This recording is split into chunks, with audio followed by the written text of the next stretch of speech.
오늘 제가 잠깐 기도할까요? 네. 사랑과 은혜와 능력이 풍성하신 아버지 하나님 감사합니다. 주님께서 이곳에 임재하시기를 원합니다. 우리에게 더할 나위 없는 그 귀한 사랑을 가득 부어주시기를 간절히 바라고 원합니다. 주님 도와주시고 역사하시고 함께하여 주시옵소서. 예수님의 이름으로 기도드리옵나이다. 아멘. 반갑습니다. 정말 반갑습니다.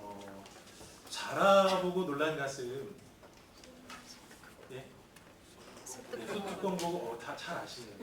이거를 제가 일본어로는 어떻게 번역하실지 느낌을 살리실지 모르겠지만 비슷한 속담이 있을 것 같은데요. 이 속담은 이걸 보았는데 저게 연상된다 라는 그럴 때 쓰고 또 그렇게 사용하는 표현입니다. 그런 의미에서 여러분 오늘 본문을 읽으셨지만 오늘 본문을 이렇게 읽다 보면 예수님에게 누가 연상되는지 아세요? 모세가 연상됩니다. 왜냐하면 새 계명을 주노니 라고 할 때 이 계명을 주었던 사람이 구약에서는 모세이기 때문입니다. 시내산에서요. 아시죠? 두 돌판에 무엇을요?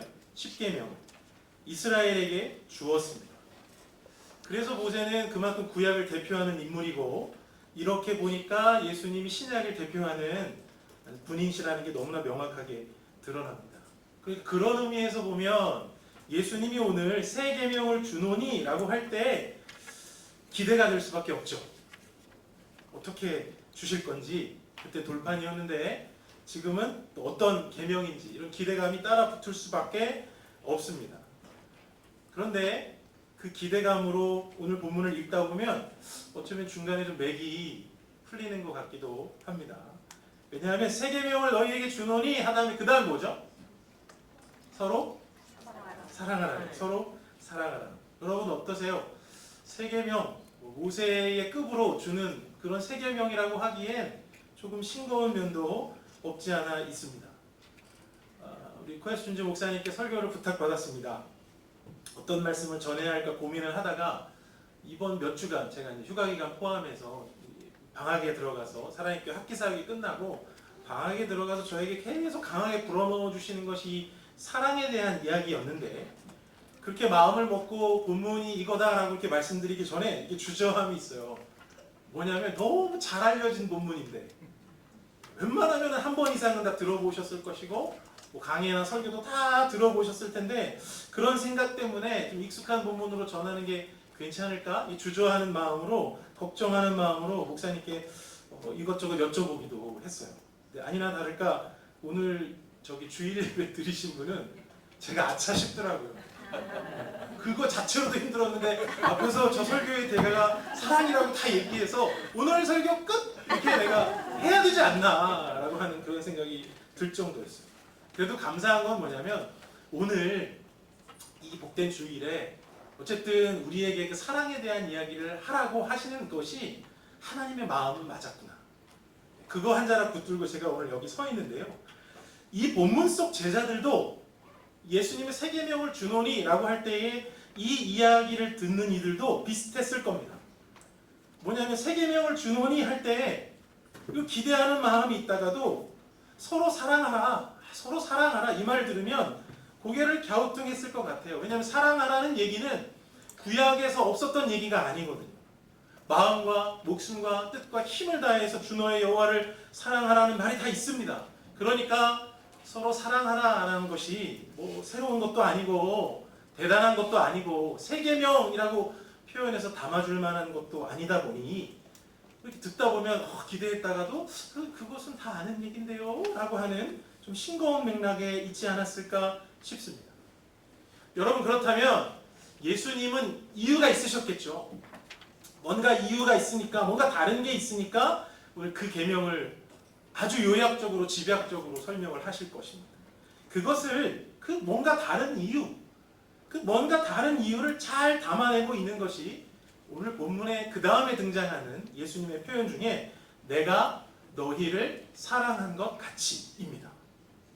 내가 너희를 사랑한 것 같이. 여기 계신 분들을 포함해서 많은 분들이 오늘 내가 너희를 사랑한 것 같이 라고 하는 이 예수님의 표현에서 무엇을 금세 떠올리냐면 뭐가 금방 떠오르세요? 십자가. 그렇죠. 십자가가 금방 떠올려요. 저도 그렇습니다. 죽음에 이르는 사랑, 죽음을 불사하는 사랑, 죽기까지 해주는 사랑, 이런 사랑을 떠올립니다. 그런데요, 오늘 내가 너희를 사랑한 것 같이 라고 하는 이 표현의 시제를 조금 들여다보면 이 이야기가 굉장히 다채로워집니다. 여기 쓰인 시제는 부정과거예요. 익숙하지 않으실 거예요. 헬라어 시제니까.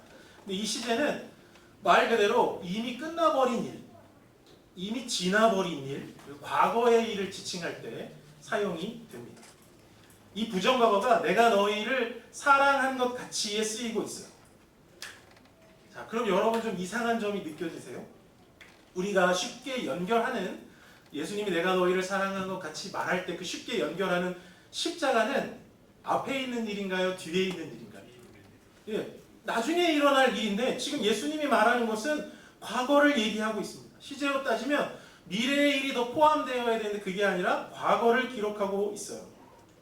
그래서 여기서 이 말하는 사랑을 이 이야기를 풀어낼 아주 중요한 단초인 이 내가 너희를 사랑한 것 같이 할 때 이 사랑을 너무 쉽게 예수님의 죽음과 연결해도 될까 싶습니다.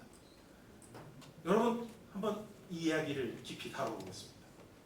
왜 예수님이 아직 일어나지도 않은 일을 일어난 것처럼 과거형으로 표현을 하고 있습니다. 아이들 키우면서 여러분 약속이라는 걸 해보셨습니까? 제게는 2명의 아이가 있는데 첫째는 딸이고 6월생입니다. 그리고 이제 올해는 제가 좀 특별한 일이 있어서 6월에 생일을 못 축하해주고 7월이 되어서야 거의 끄트머리가 되어서야 생일을 축하해줬습니다. 생일 축하하면 당연히 뭐가 따라옵니까? 케이크와 함께 선물이 따라오죠. 선물해줬어요. 이 선물을 보고 둘째가 남자아이인데 얘가 난리가 났습니다. 무슨 난리가 났을까요? 누나 축하해 이런 개념이 아니죠? 왜 나는 없냐? 왜 나는 없냐? 왜 난 안 주냐는 거예요. 그래서 뭐 이런저런 얘기도 하고 설득도 했지만 결국 이 친구가 하는 행동은 누나가 가는 데마다 따라다니고 그걸 들고 다닐 때마다 가서 쉐어하자고 하는 그 난리를 피워요. 그래서 제가요 그거 좀 떼놓겠다고 그럼 너 뭐 갖고 싶어? 이렇게 물어본 게 사단이었어요. 그걸 안 물어봤었어요 했는데 그걸 물어봤어요. 만으로 3세 8월 생일이라 요즘 또 한 살 더 깎였잖아요. 그래서 뭐 5살이라고 흔히 생각하면 좋은데 이 녀석에게 제가 너무나 명확하게 갖고 싶은 게 있는 줄 몰랐어요. 그것은 무엇이냐? 슈퍼믹스. 잘 모르시죠? 저도 이번에 알았는데 얼마나 갖고 싶었던지 이 얘기가 있은 그 다음날 잠에서 깨가지고 처음 한 말이 진짜 거짓말 하나 못하지 않고 처음 한 말이 뭐였을까요? 슈퍼믹스였어요. 아빠도 아니에요.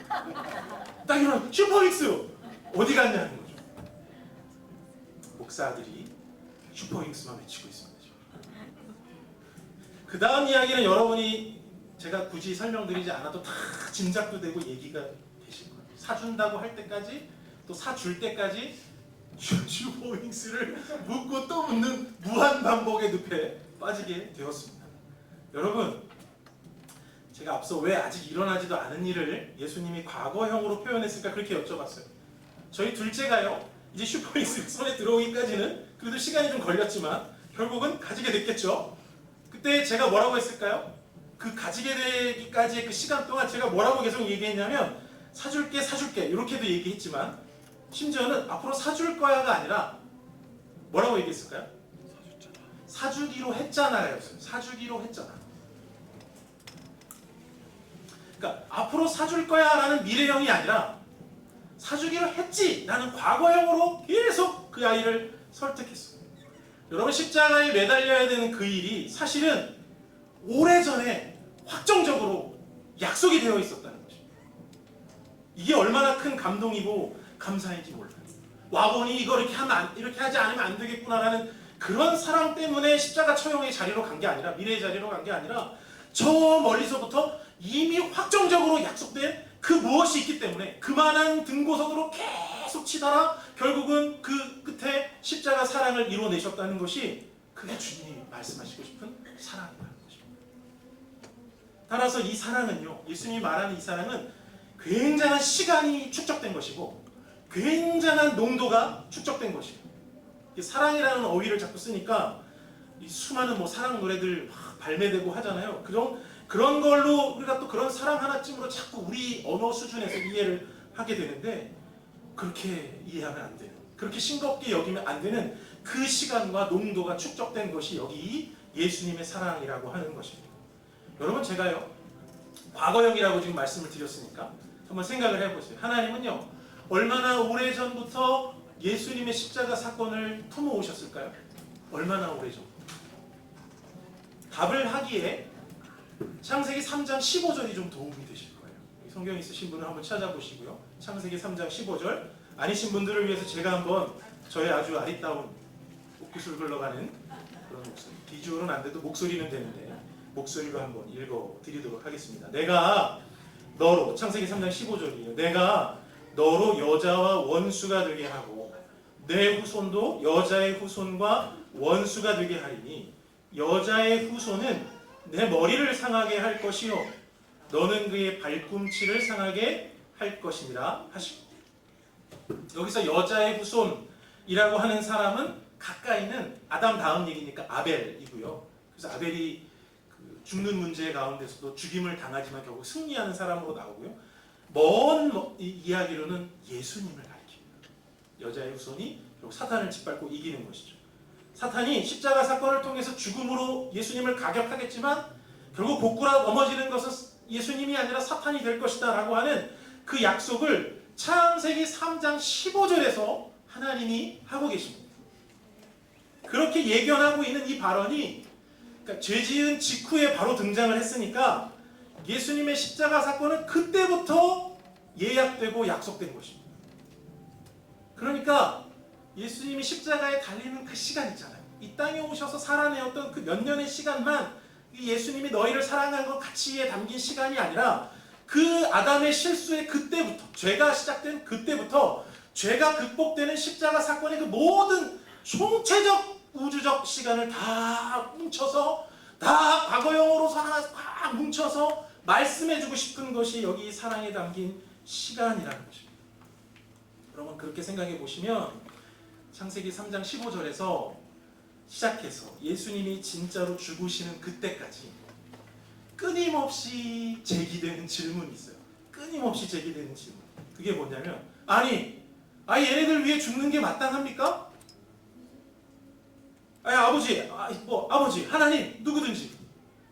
아니, 이 정도의 사랑을 받을 만한 대상이 맞습니까? 그럴 위인이 되겠습니까? 이런 질문이 그 모든 시간 안에 계속됐을 것입니다. 뭐 멀리 갈 것도 없죠. 오늘 요한복음 13장에서 이 말씀을 하시는 이 예수님을 십자가에 몰아붙였던 이 종교 지도자들, 외식했던 유대인들도 다 마찬가지 아닙니까? 왜 이런 이들을 위해서 죽으시겠다는 것입니까? 왜 이런 이들을 위해 죽어야만 한다는 것입니까? 라는 질문이 계속 될 수 있습니다.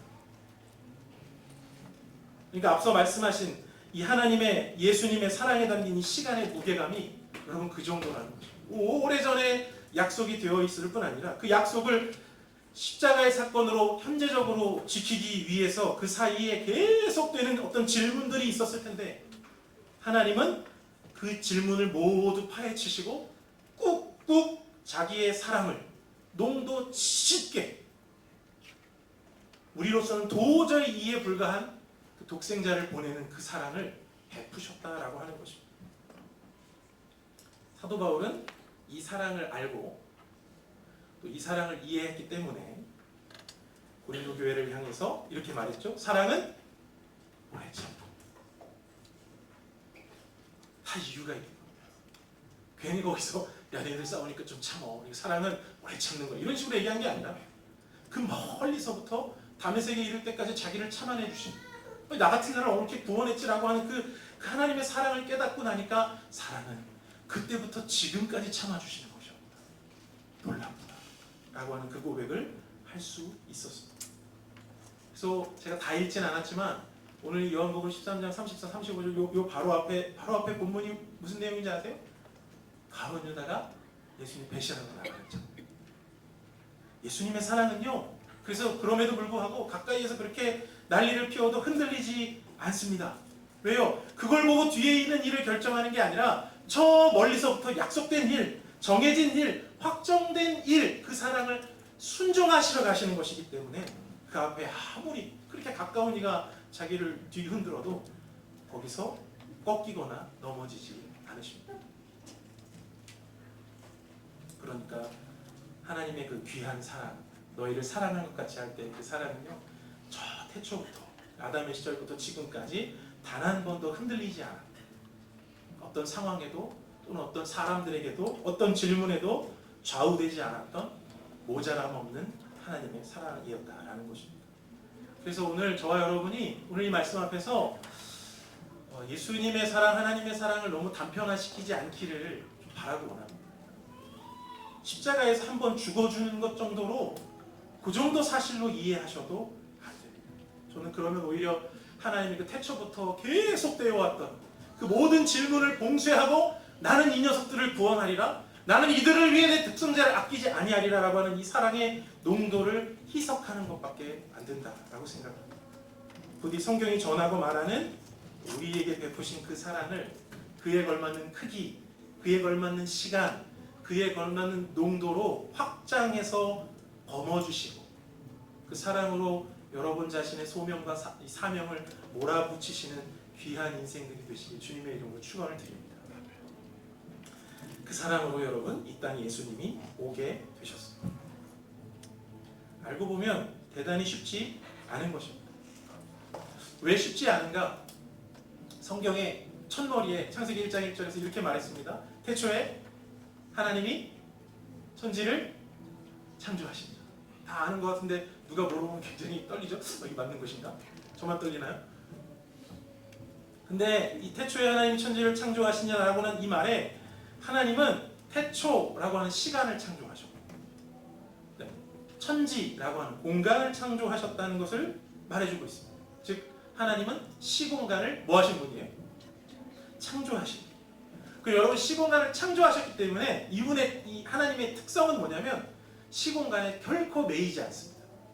시공간을 만드실 수 있는 분이 시공간에 매일 수가 없죠. 그러니까 여기도 계시고 저기도 계시고 지금 본당 예배 가운데 있을 수도 있고 여기도 있을 수도 있고 저 사람의 마음에 오늘 이 사람의 마음에 언제나 시공간에 매이지 않으시기 때문입니다. 그런 존재가 시공간에 매이기로 작정하셨어요. 그게 성육신입니다. 그리고 십자가에 매달리시기로 하셨어요. 꼼짝없이. 제가 이런 덩치의 제가 아까 말씀드린 제 첫째가 7살인데 7살밖에 안 되는 제 딸의 옷을 입는 것과 같습니다. 이렇게 말씀드리면 왜 입겠다는 겁니까? 이렇게 당연히 입어도 우스꽝스럽죠. 제 손가락 하나 이게 들어갈까 말까 아마 할 것 같은데요. 여러분 하나님이 인간의 옷을 입는다, 자기가 만든 시공간에 스스로 갇힌다 라고 하는 것이 이런 것입니다. 신학적으로는 자기 비하 이렇게 부릅니다. 자기 비하. 그렇게 되는 순간 모멸당하고 공격당하고 심지어는 야 넌 하나냐 다 인간 아니냐 이런 식으로 평가받으면서 맘먹으러 들기 편하기 때문에 자기 비하라고 합니다. 그런 모멸과 비난을 하나님 모르지 않으셨을 텐데 그 처음에 하셨던 그 약속 때문에 시공간에도 매이지 않는 분이 무엇에 매여요? 자기 약속에 매여서 시공간에 매이지 않는 분이 이 사랑에 매여서 십자가에 매달리시는 것이 이 성육신의 사랑입니다. 그 사랑으로 말미암아 우스꽝스러운 인간의 옷을 입고 이 땅에 오시는 것을 감행할 뿐 아니라 추악하게 그지없는 인간의 세계, 인간 사이로 뛰어드세요. 그래서 저는 여러분 인간의 옷을 입고 오시는 것도 놀라운 사랑이지만 인간 세계로 스며드신 것도 참 놀라운 사랑이라고 생각합니다. 인간 세계로 스며드신 것. 제가 사랑의 교회 2018년에 왔습니다. 여러분 아무도 뭐 궁금하지 않으실 거고 기억하고 싶지도 않으시겠지만 저는 기억합니다. 사랑의 교회 2018년에 왔습니다. 여기 계신 분들 중에 2018년 이전부터 사랑의 교회 출석하신 분들도 계실 텐데요. 그런데 제가 2018년에 왔으니까 그래도 몇 년 됐는데 일본어 예배부는 처음입니다. 와보니까 엄청 짜임새가 있네요. 저 앞에 찬양이 나 무슨 찬양하면 좋겠다 막 이런 생각을 많이 이번 주간 했는데 여호와께 돌아가서 이걸 딱 들으면서 정말 제 스스로가 어떻게 이 말씀이 제가 내 설교를 어디서 노출한 것이 아닐까라는 생각이 들 정도로 대단합니다.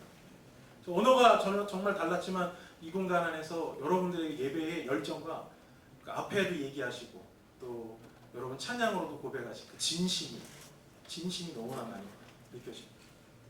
제가 2018년에 기드온 팀들하고 일본 단선을 간 적이 있습니다. 오자마자. 그리고 또 여기 있으니 일본하고 웬만한 인연이 있을까라는 그런 생각도 좀 해보는데, 예. 아마 우리 교회 대부분은 일본어 예배부가 있다는 건 알아도 여기 와서 함께 예배 드려본 적은 없었을 겁니다. 그렇죠 여러분? 그래서 이제 저는 누가 일본어 예배부를 얘기할 때 좀 아는 척을 하려고 합니다. 내가 모르지 막 이러면서. 예. 그래도 되겠습니까 여러분? 예. 아멘. 예. 여러분 어떤 시간하고요 어떤 공간을 공유했다는 사실 하나만으로 애착이라는 게 생깁니다. 친밀도라는 게 생깁니다. 그럼 여러분 어디까지 공유해야 친밀도가 계속 올라갈까요? 모든 비밀을 다 알면 더 많이 친해집니까? 그건 노땡큐이죠. 노땡큐. 요 정도까지만 아십시다. 이렇게 해야 친밀도가 상승합니다. 많은 사람들이 여러분 그래서 착각해요. 뭘 착각하냐면 인간을 빚어가는 것이 무엇인가? 인간을 빚어가는 것이 고결한 어떤 철학이나 숭고한 사상이라고 자꾸 생각하면서 그런 것들을 들먹이는데 사실 그렇지 않아요. 인간은요 비밀 속에서 빚어져요. 왜냐하면 여러분이 자아가 형성되는 인간의 인격이 형성되는 최고의 시기가 언제냐면 사춘기 아닙니까? 사춘기의 특징이 뭐예요? 미쳐 날뛰는 거? 사춘기의 특징이 뭐예요? 자꾸 지방으로 들어가요. 여기서 서울 지방이 아닙니다. 준비해온 개그인지 통하지 않는데 제 방으로 자꾸 들어가요. 저희 7살 저희 딸아이도 자꾸 자기 공간을 얘기해요. 아빠 오지 마. 막 이렇게. 근데 그 공간, 그 시간, 부모조차도 사실 그래서 내 돈 내고 내가 만든 내 집인데 내가 노크하고 들어가야 되는 이런 말도 안 되는 그리고 내가 산 집인데 지 것처럼 그런 일이 벌어지는데 그때 그 공간, 그 비밀스러운 자기 경계 안에서 그 사람은 자아를 형성합니다. 자기 자신을 빚어갑니다. 모든 인류가 다 그래요. 그때 한 사람의 인격과 성격과 기질이 그 비밀스러운 공간과 시간 안에서 형성이 됩니다. 근데 여러분 그 비밀이에요. 그 비밀의 시간에, 비밀의 시기에 늘 좋고 아름다운 것만 있는 게 아니에요.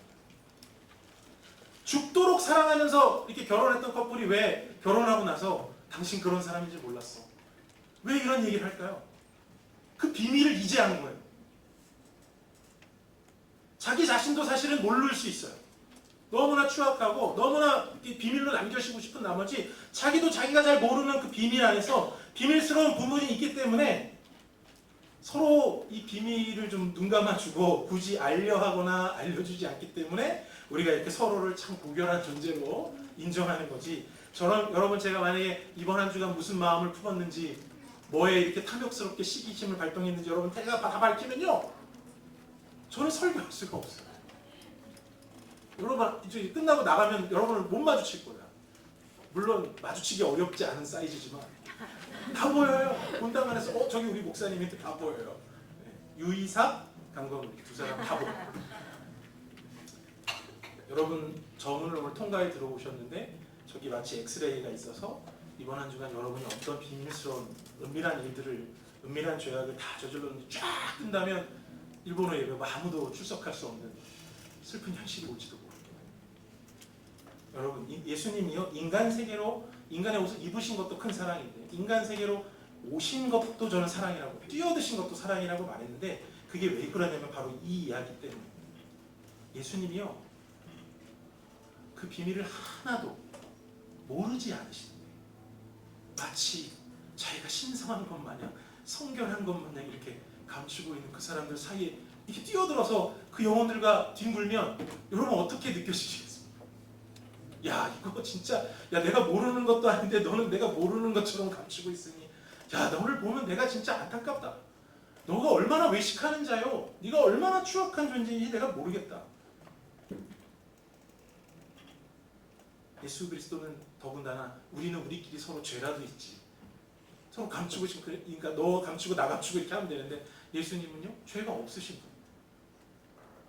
죄가 없으신 분. 그분이 우리 사이로 뛰어들어와서 우리의 비밀스럽고 은밀한 것들을 다 아시면서도 그게 마치 안 그런 것처럼 살고 있는, 오히려 그게 전혀 고려되지 않는 더 성스럽고 거룩한 사람인 양 굴고 있는 우리 곁으로 오셔서 우리와 친구를 맺어주시고 너를 위해 내가 왔다라고 말해줄 수 있다는 것이, 친밀도를 스스로 파고들어서 이렇게 친밀도를 높이셨다는 이 사실 자체가 사랑이 아니고서는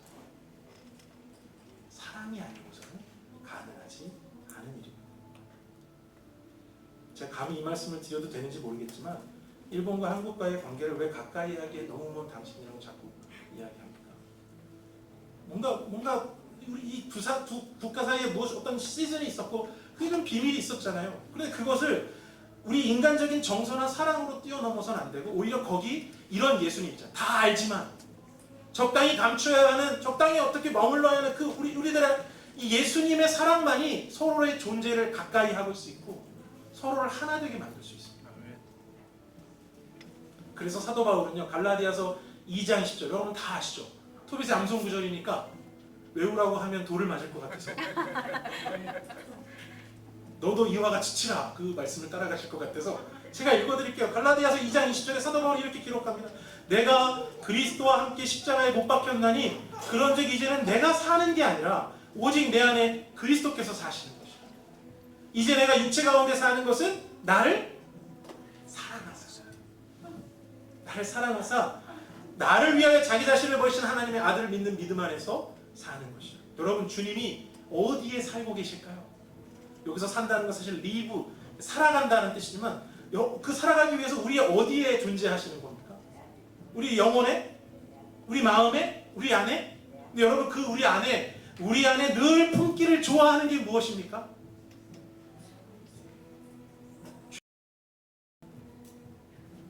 악한 건 아닙니까? 그런데 주님이요, 사도 바울의 고백에 의하면 그 좌소에, 그 더러운 좌소에, 그렇게 경건하지 않은 그 좌소에, 늘 죄품기고 탐욕하고 좋아하는 그 좌소에, 거기에 좌리하겠다라고 그렇게 사도 바울은 고백을 하고 있습니다. 여러분, 우리 중에 누가 그 마음의 좌소를 치울 힘이 있고 능력이 있겠습니까? 아무도 그렇지 못합니다. 전혀 치워지지 않은, 절대 치울 수 없는 우리들에게 예수님이 오셔서 파고드셔서 나 같은 죄인에게 좌정하셔서 그렇게 살아가지 않도록, 더는 그리 살아가지 않도록 고쳐주시겠다. 무엇을? 나를 사랑하사. 그러므로 갈라디아서 2장 20절에서 사도 바울의 고백 안에는요, 그리스도가 얼마나 놀라운 사랑을 베풀고 계시는지를, 그것을 기록을 하고 있습니다. 어쩌면 사도 바울의 삶 전체에 이 사랑이 전제되고 있는지 모릅니다. 이 사랑이. 그래서 결혼도 아니하고 죽음도 불사하고 평생을 주님의 소명 가운데 불태웠는지 모릅니다. 이 사랑이 그의 삶 안에 전제되어 있기 때문에. 다시 오늘 본문으로 여러분 돌아가서요, 서로 사랑하라 계속 반복되고 있잖아요. 서로 사랑하라. 서로 사랑하는 명령도 여러분 마찬가지입니다. 이 싱겁게 느껴지지 않으려면 오늘 제가 앞서 말씀드린 이런 예수님의 사랑에 대한 생각과 이 명령들이 다 전제가 돼야 되는데, 그것이 무엇이냐면 세 계명을 주노니, 아까 그랬죠. 거기서 무엇을 연상한다고요? 모세를 연상한다고 그랬어요. 모세가 10계명을 줄 때도 10계명 앞에 전제가 있었어요. 출애굽기 20장 2절에 보면 전제가 뭐냐면, 나는 너희들을 애굽 땅에서 종되었던 너희들을 꺼낸, 인도하여 낸, 구출하여 낸, 출애굽하여 낸 너희 여호와니라. 이걸 알아야, 이걸 전제해야 이 10계명을 지킬 수 있고, 그걸 전제하지 않고 10계명을 지키면 문자 그대로만 지키는 것이다. 이게 모세의 하나님께서 사용하시는 방법이었어요. 오늘 예수님이 제시하시는 세 계명도 여러분 마찬가지입니다. 내가 너희를 사랑한 것 같이가 전제되지 않아요. 그 시간에 담기고 그 농도에 담기고, 단순히 십자가에 달리셨다거나 인간의 육신으로 오셨다는 그 정도가 아니라 인간 세계로 뛰어드셨다는 것 자체, 그 날카로운 지점, 그리고 그 미래에 일어날 잠깐의 시간이 아니라 태초부터 그때까지의 어마어마한 시간을 다 이 사랑이 담아내고 계신다는 그 폭, 그 너비와 깊이를 전제해야 우리가 서로 사랑하라는 그 진짜 세 계명을 계명답게 지킬 수가 있습니다. 저희 둘째가요, 말이 좀 늦어요. 그래서 아내한테 좀 치료를 받아야 되는 거 아니냐 이렇게 심각한 논의를 했는데 이번에 슈퍼윙스를 보니까 괜찮은 것 같아요. 말도 잘하고 치료 안 받고 오히려 잘 눌러야 될 것 같아요. 근데 여러분 그 녀석이 올해 들어서 좀 이번 여름 들어서 말이 좀 많이 트이는 것 같아요. 이 와중에 저한테 가장 자주 하는 말이 뭐냐면 아빠 짜랑해요 이거예요. 아빠 짜랑해요. 무슨 뜻인지 아시죠 여러분? 아빠 사랑해요. 그렇게 다가와서 저한테 안기면 저도 어떻게 할까요? 아빠도 사랑해 이렇게 얘기합니다. 그러면서 꽉 제 마음을 담아서 죽일 뜻은 말고요 꽉 안아주는 것은 범인입니다. 근데 여러분 녀석이 말하는 사랑하고 제가 말하는 사랑하고는 수위가 다릅니다. 분명히 다릅니다. 사랑의 이해도가 다릅니다. 서로를 이해하는 것도 다릅니다. 여러분 서로 사랑해라. 내가 너희를 사랑하는 것 같이 예수님의 이 당부가 어떤 방식이나 행위만을 언급하는 것이 아니라 야, 이 사랑 자체를 잘 이해해야 된다. 내가 너희들을 끌어안았던 이 태초부터 지금까지 계속되어서 한 번도 흔들리지 않았던 수많은 질문 속에서도 결코 뒤로 물러서지 않았던 나의 이 사랑을 잘 이해해야 된다. 그걸 잘 전제해야 이 사랑을 할 수 있단다 라고 말씀하십니다. 여러분 이렇게 새로운 이해의 연장선상에서 오늘 보면은 우리에게 두 가지를 명확하게 요구해요. 그게 뭐냐면 첫째는 이제 제가 계속 말씀드린 것처럼 서로 사랑하라. 사랑에 대한 새로운 전제가 깔리면요, 이 사랑은 어떻게 하는 거냐면 서로 하는 겁니다. 서로. 그러려면 여러분 서로에게 좋은 쉼표, 서로에게 좋은 마침표가 되어주세요. 뭐가 되라고요? 서로에게 좋은 쉼표, 서로에게 좋은 마침표가 되어주세요. 자, 요한복음을 읽고 있잖아요. 요한복음의 끝이 여러분 어떻게 끝나는지 아세요? 그 유명한 베드로 스토리로 끝나요. 네가 나를 사랑하느냐? 네가 나를 사랑하느냐? 이렇게 끝이 나요. 여러분 그렇게 큰 소리 치더니 예수님이 고통받으니까 그 곁을 못 지키고 다른 사람 속으로 파고 들어갔어요. 죄악 때문에 이렇게 냄새나고 부당한 우리들에게 십자가의 고난이라는 게 뻔한데도 불구하고 우리 속으로 파고드셨다. 우리에게 더 가까이 오셨던 그 주님과는 영 딴판이죠. 뭐 조금만 고통 나올 것 같으니까 주님 곁을 떠나서 다른 속으로 그냥 파고 들어가잖아요. 근데 그런 베드로에게 다시 주님이 오세요. 그의 곁을, 그의 마음을 파고드세요. 왜 그럴까요? 제가 TV는 잘 안 보는데 유튜브 이렇게 검색하다가 최강야구 보시는 분 아시는 분 있을지 모르겠지만 그런 방송 프로그램이 있어요. 최강야구.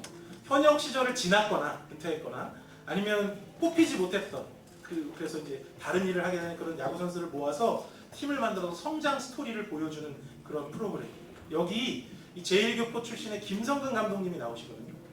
근데 제가 유튜브 클립 보다 감동을 받았어요. 뭐냐면 어떤 선수가 포지션은 유격수였고 제가 이름을 적어왔는데 황영무이라는 선수였는데 잘해야 된다는 부담 때문에 기회가 온 거잖아요. 뭔가 잘해야 된다는 부담 때문에 계속해서 실책을 해요.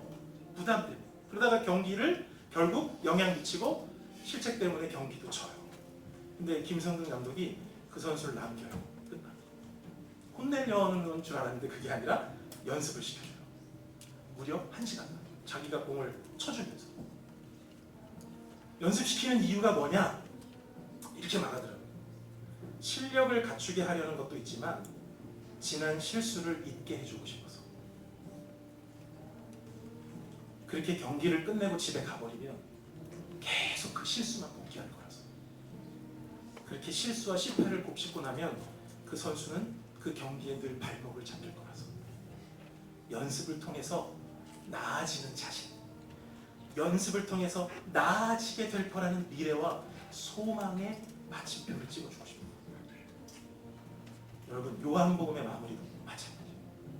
베드로도 비록 3번 부인했지만 주님은 베드로의 인생이 그렇게 마무리되지 않도록 그렇게 두지 않았어요. 어떻게 하셨어요? 다가가셨어요. 파고드셨어요. 다시. 그리고 물었어요. 내가 나를 사랑하는 거죠. 실패한 너희지만 그의 영혼에 그의 존재에 실패를 남겨두지 않은 거예요. 뭐라고 자꾸 파고들어요? 사랑하니. 아니 그거 말고 사랑하니. 사랑하니. 주님을 사랑하니.